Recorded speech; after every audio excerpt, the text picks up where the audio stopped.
everyone, it's Sam here, and today I have a fun card to share with you using the new Circle Cracker Tower die set. I always struggle saying this one, it's a bit of a mouthful to say. Yeah, lots of new products here and some more inspiration, so let's get started. Like I said, this is the Circle Cracker Tower die set. So this one will go through a standard machine. It will be right on the edges of the plate, so you may find that you go through and focus on one side and then just run it through again to make sure the other side's completely cut. You get 8 dies in this one. I'm going to be using the main one and these ones, and this one I'm not going to be using the main mat and legs. I'm going to show you a different way to put them together. I've said this in a few of my videos. I've already got lots of tower tutorials on the channel and you'll find them under the playlist. I'm going to add these into it as well. They show you just the standard way to put it together, and I will show you that fold in a moment. But by adding a few more extra folds, you can create other shapes, and that's what I'm going to show you. Also going to be using the paper. I'm going to be using, I've already stamped and coloured the stack of puddings there. I've taken one of the sentiments from this one here, which is Happy Holidays. You get absolutely tons in here. It's going to last you, and you get them with the pink colourway as well as the turquoise. And then I've used the lovely Holly and Berries 3D embossing folder here, and I've used it in a slightly different way as well. So you want to get that main plate and pass it through your die machine and just take it out. For anybody who's brand new, has not seen these kind of dies before,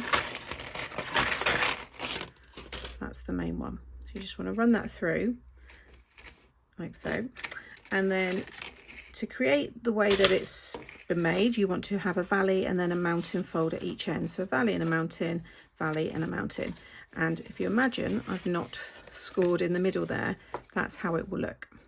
And it will stand up, you can back them up and do all kinds of other things. What I've done is I've added 4 extra score lines in the middle to create a different fold again. So just pop it into your scoreboard, and it should sit around the 10-inch mark there.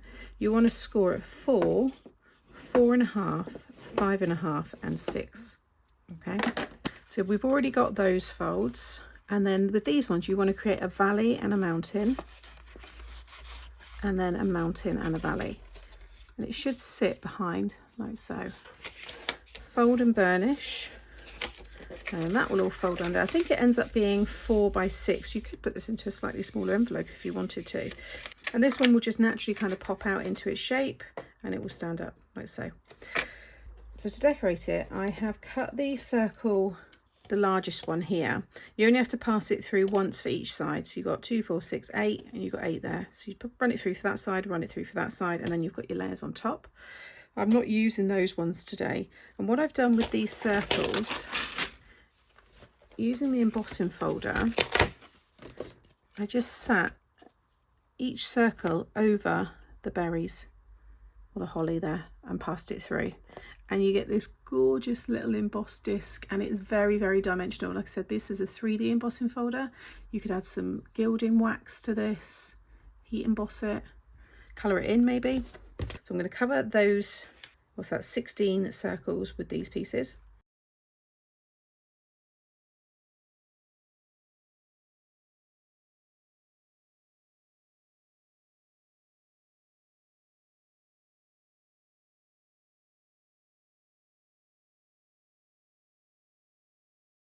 Okay, so I also went ahead and stuck those ones down. You just need to pass that die through and it will cut all of the 8 for you. So now I'm going to pop some foam on the back of this one. I coloured it in using the Spectrum Noir. It's the Tri Blends, and these are the colours that I used. So I used the Bright Pink Extend, the Green Turquoise blend, and the Earth Brown blend. And then a little bit of grey just on the white there on the icing. The foam's optional if you want to keep yours a little, if you concerned about posting yours. You can just stick this directly onto the middle panel, but make sure that it's going to stick all on that 1-inch piece, and it will fit in. They've been designed to fit within this set and the 5x7 set. But just double check. Yeah, I've just got that behind, which is good. I think that looks quite nice, just raised up. And then again, a little bit more foam. Only need a little bit behind this one, or maybe there actually. Just going to fold those in, and that way I can check. Yeah, I like that. I think I'm still going to keep that bit pink. I just think that whole centre panel pops a lot more. I am going to finish it off with a bit of glaze. Like I said before, my accent glaze I still don't have, and I have no update. So I'm using this paper glaze, which is Aleene's, and it'd be nice to just add a little bit of shine on the berries.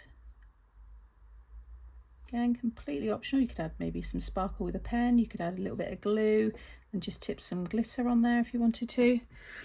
Might even go over the berries on here, just a little bit. Goes on a bit cloudy and then it will dry clear. This is a very thin coating what I'm doing here. I'm just dabbing. I'm not really squeezing much out. There you go, very subtle. You won't really notice it yet, but once that's all dry, it will just add a nice shine. So there's the finished card. Can't stand it up now because I need that to all stay flat so it can dry. But just another fun way on how to use these dies, and like I said, by adding a couple of extra score lines, you create a completely different shape.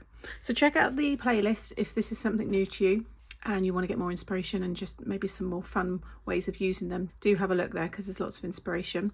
You can find product over on Craft Stash by clicking here, and it will also be individually linked in the description box below. And make sure you subscribe to the channel, and that way you won't miss out on future videos. See you all again soon. Bye.